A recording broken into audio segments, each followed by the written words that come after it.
यदा यदा हि धर्मस्य ग्लानिर्भवति भारत अभ्युत्थानम धर्मस्य तदात्मानं सृजाम्यहम्। हरे कृष्णा मित्रों, आज हम एक बार फिर से बात करने वाले हैं भगवद गीता के बारे में। क्या है ये भगवद गीता, क्यों इसकी इतनी उपयोगिता है, क्या कारण है जो आज के समय में भी ये इतनी प्रासंगिक है। अगर मैं ये कहूँ कि हमारे वेद शास्त्र, हमारे जितने भी पुराण, जितने भी उपनिषद हैं, उनकी महत्ता, उनकी उपयोगिता हमारी युवा पीढ़ी के बीच में कम होती जा रही है, तो इसमें कोई दो राय नहीं होगा।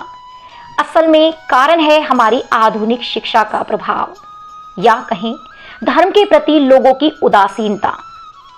यही कारण है कि लोग आज सेकुलर ज़्यादा बन रहे हैं हिंदू बनने की अपेक्षा। आज हमारे हिंदुओं में ही अपने हिंदू ग्रंथों के प्रति जानकारी नहीं के मात्र है। यही कारण है कि वो अपनी कुंठा मिटाने के लिए सभी धर्मों को एक समान बताते फिरते हैं, ताकि कहीं उनसे कोई उनके धर्म ग्रंथों के प्रति कुछ पूछ ना ले। हद तो तब हो जाती है जब आज के समय में युवा पीढ़ी को I love you, I miss you जैसे शब्दों को, जैसी लाइनों को हजार तरीकों से कहना आता है। पूरी जानकारी उनसे आप ले सकते हो इस टॉपिक पर, लेकिन अगर उनसे कहा जाए कि उनके धर्म ग्रंथों के प्रति उन्हें कितनी जानकारी है, तो आज की युवा पीढ़ी को ना के मात्र होती है। उन्हें सिर्फ इतना पता है कि ये हमारे वेद शास्त्र, भगवद गीता, ये सभी एक मंदिर में रखने वाली पुस्तक हैं। इसके अलावा उन्हें कुछ नहीं पता होता। क्या आपको नहीं लगता कि आने वाली स्थिति हमारे समाज के लिए घातक सिद्ध होने वाली है?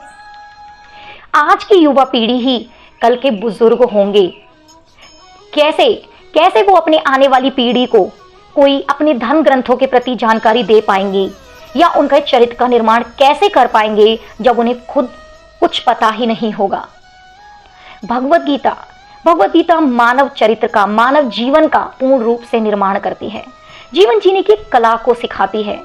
हम सभी की एक दिनचर्या, हमारे सभी का जीवन जीने का तरीका बिल्कुल अस्त व्यस्त है। अगर आप अपने वेद शास्त्रों को, पुराणों को उठाओगे तो आपको समझ आ जाएगा कि आप उसका 5% भी सही तरीके से अपने जीवन को व्यतीत नहीं कर रहे हैं। भगवद गीता है क्या? जब हमारी जिंदगी में कोई दुख आता है, आज की युवा पीढ़ी की जिंदगी में कोई परेशानी आ जाती है, तो वो तुरंत क्या सुनना शुरू कर देते हैं? Sad song. आप सभी जानते हैं, और जैसा हम सुनते हैं हमारे ऊपर वैसा ही प्रभाव पड़ने लगता है। हम नेगेटिविटी को अट्रैक्ट करने लगते हैं और परेशानियों से घिरने लगते हैं। लेकिन उस समय जब अर्जुन कलमश में था और अर्जुन परेशानी में था, चिंता में था, तो क्या उसने भी कोई सैड सॉन्ग सुना था? नहीं मित्रों, उसने सुना था वो गीत जो भगवान श्री कृष्ण के द्वारा गाया गया, जिसे हम कहते हैं भगवद गीता। भगवान श्री कृष्ण के द्वारा सुनाया गया गीत। यह भगवद गीता 5000 साल पहले रविवार के दिन सुनाई गई थी। भगवद गीता की महत्ता तब कहीं अधिक बढ़ जाती है जब हमें पता लगता है कि ये एकादशी के दिन सुनाई गई थी। तभी तो सभी व्रतों में एकादशी के व्रत का सबसे अधिक महत्व माना जाता है। भगवद गीता की उपयोगिता इतनी अधिक क्यों है? ये इतनी एक उपनिषदों के बराबर क्यों मानी गई है?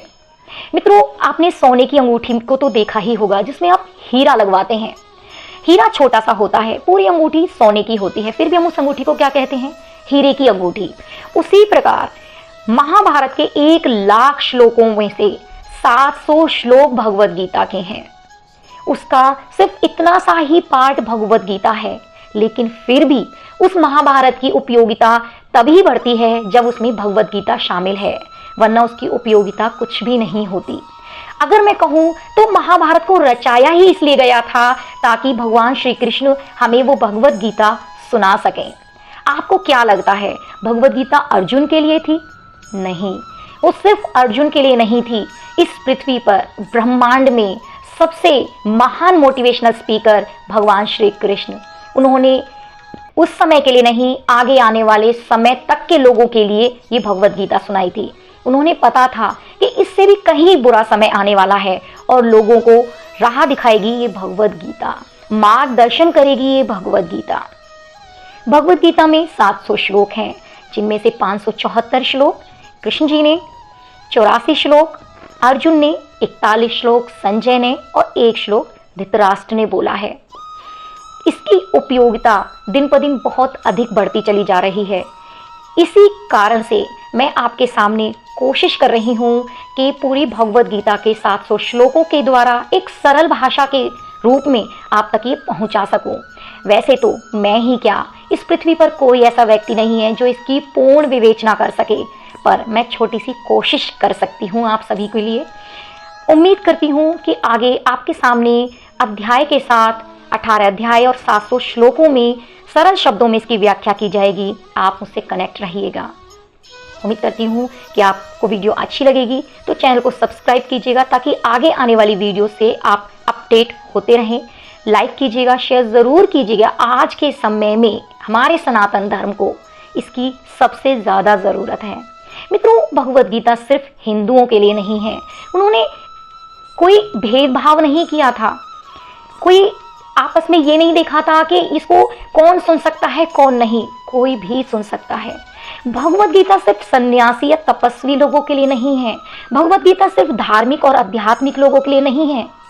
मित्रों, अर्जुन एक क्षत्रिय था, युद्ध स्थल में खड़ा था, तब उसे वो गीत सुनाया गया था।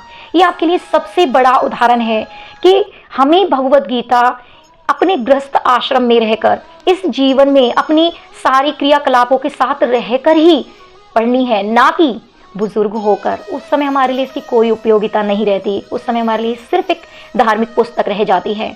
जब तक आप अपने जीवन में इसे उतारेंगे नहीं, इसका आपके जीवन में कोई फायदे होंगे ही नहीं। आप इसे पढ़ नहीं सकते, समय नहीं है, व्यस्त जीवन है।